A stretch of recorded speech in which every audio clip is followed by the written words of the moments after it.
যাই হোক, এভাবে করে তাদের এই সমুদ্রের মাঝে আজ প্রায় 25 দিন পার হয়ে গেছে এবং এখন তাদের খাবার সংকটও শুরু হয়েছিল।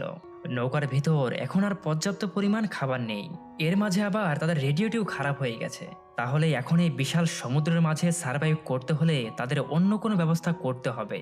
এভাবে প্রচন্ড রোদের মাঝে না খেয়ে তারা আর কয়দিনই বা চলতে পারে, তাই না? কিন্তু থর সহ তাদের মাথায় তারা এমন কোনো উপায় এখনো খুঁজে পায়নি। তারা আসলে কি করবে? এদিকে হারমোন তো আবার না খেয়ে আজে বাজে কল্পনা করতে শুরু করে দেয়। তার মনে হচ্ছিল হয়তো হঠাৎ করে তাদের ভেলার সব রশি খুলে যাবে, আর সেই সাথে তারা এই বিশাল সমুদ্রের মাঝে তলিয়ে যাবে।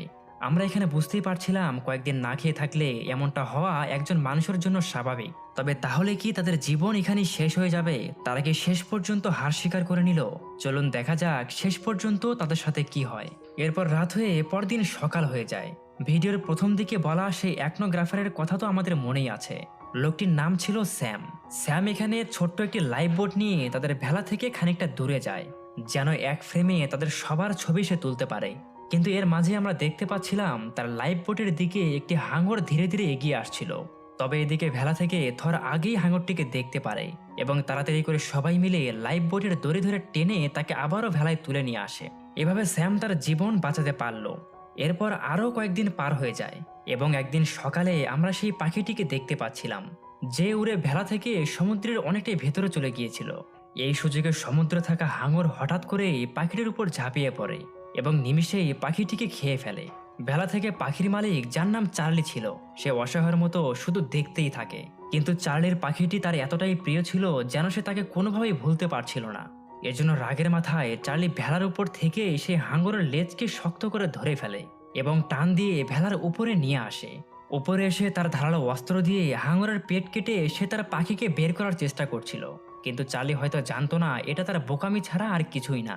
উল্টো সে আরো সবার বিপদ ডেকে আনলো, কারণ হাঙরের রক্ত ভেলার চারদিকে ছড়িয়ে পড়েছে। এমনটা হলে তো চারপাশে থেকে বাকি হাঙররাও চলে আসবে। আর একটু পর আমরা দেখতে পাচ্ছিলাম ঠিক এমনটাই হলো। অনেকগুলো হাঙর একসাথে তাদের ভেলার নিচে ঘুরতে শুরু করে এবং হয়তো যে কোনো সময় তাদের উপর হামলাও করবে। এটা দেখে হারমোন অনেকটাই ঘাবড়ে ওঠে আর তাড়াতাড়ি করে একটি কাঠের বাক্স তার সাথে নিয়ে আসে। হারমোন তাদের সবাইকে বলে, আমার মাথায় একটা উপায় এসেছে। যদি আমরা এই তারগুলো হাঙরের গায়ে আটকে দেই তাহলে অনেক তাড়াতাড়ি আমরা এখান থেকে অনেকটা পথ পাড়ি দিতে পারবো। হারমোনের কথায় সবাই রাজি হলো, থর তার কথায় রাজি ছিল না। সে বলে, আমরা কোনো প্রকার মডার্ন প্রযুক্তি ব্যবহার করব না। আমরা আজ থেকে 1500 বছর আগে সে আদিবাসীরা যেভাবে সমুদ্র পাড়ি দিয়েছিল ঠিক একইভাবে আমাদের যেতে হবে। এছাড়া অন্য কোনো উপায় আমাদের কাছে থাকলেও তা আমাদের ব্যবহার করা যাবে না।